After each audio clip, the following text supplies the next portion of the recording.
Welcome back to Storytime with Gabriella. Today we're going to be reading A Pocket Full of Kisses by Audrey Penn, illustrated by Leonard, Gibson.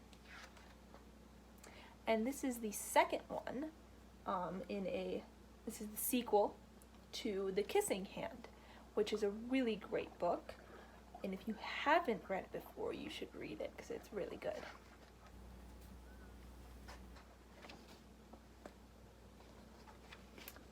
Chester Raccoon sat in the hollow of a tree stump.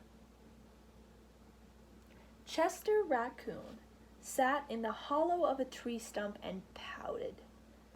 "Please, can we give him back?" he asked his mother. "I'll be really, really good if we can give him back."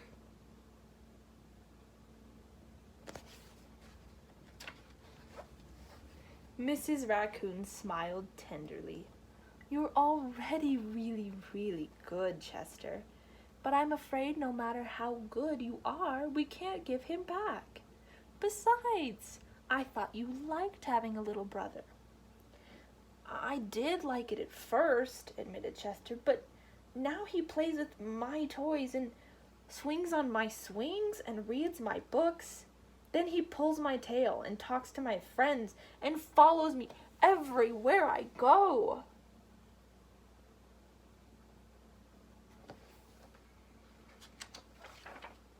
Mrs. Raccoon lifted Chester onto her lap and smoothed out his worried, furry forehead. "That's what little brothers do," she explained, in a very motherly tone.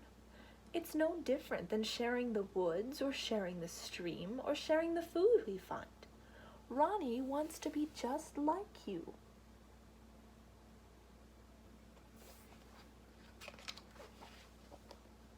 Mrs. Raccoon placed Chester on the ground and smiled at him with the soft, loving eyes he knew so well.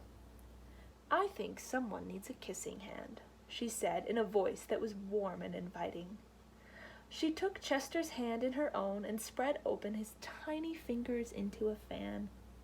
Leaning over, she kissed him right in the middle of his palm.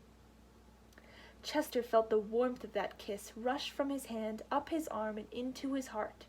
And when he pressed his hand to his cheek, he could hear his mother's words in his head. "Mommy loves you," they said. "Mommy loves you." Chester grinned, so wide, the tips of his silky black mask crinkled upward. Even his cheeks flushed to a primrose pink. He was the happiest raccoon in the forest.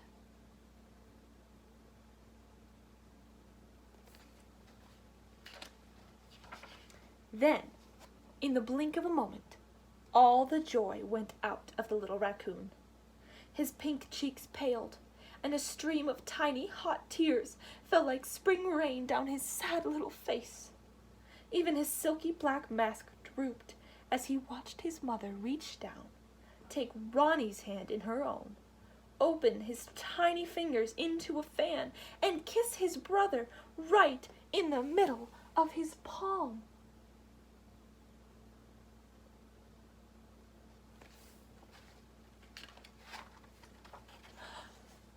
"That was my kissing hand," Chester gasped, in the saddest voice his mother had ever heard. "Why did you give Ronnie my kissing hand? Don't you love me anymore?"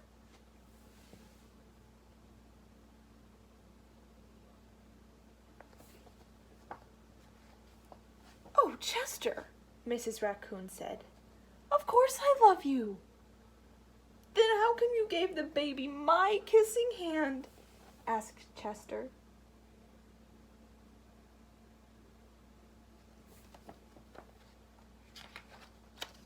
Mrs. Raccoon gathered Chester up in her arms and gave him a great big comforting hug.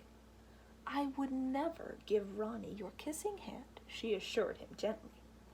"That was his kissing hand. Now you each have one of your own."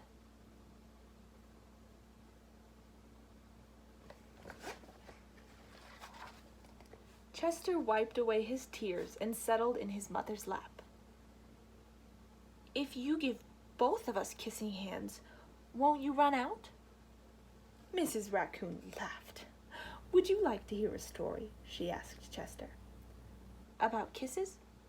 "About stars," said Mrs. Raccoon.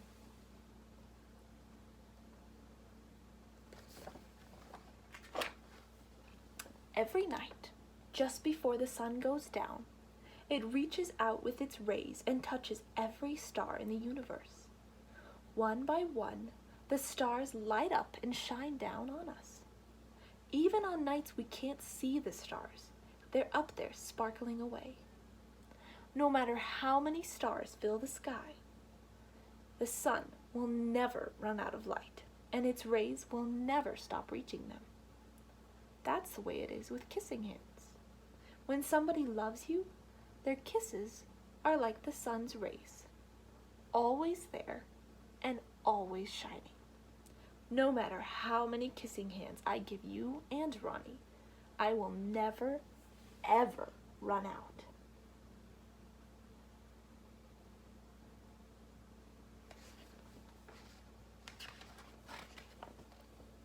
"But you are right about one thing," Mrs. Raccoon told Chester. Ronnie's big brother widened his eyes and looked surprised. "What's that?" he asked his mother. "You are the big brother, and that deserves something extra special."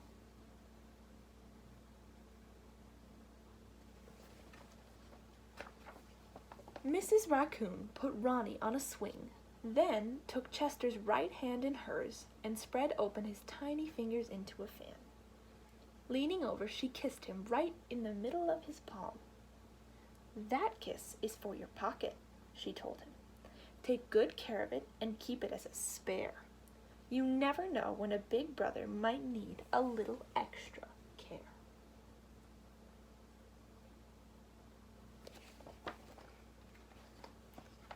Chester hugged his mother and romped away. "I love you, too," he seemed to say.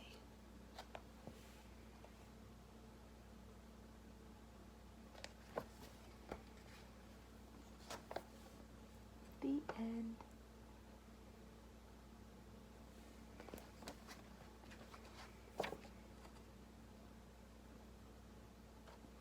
Isn't that a nice book? I like that one. I hope you liked it too.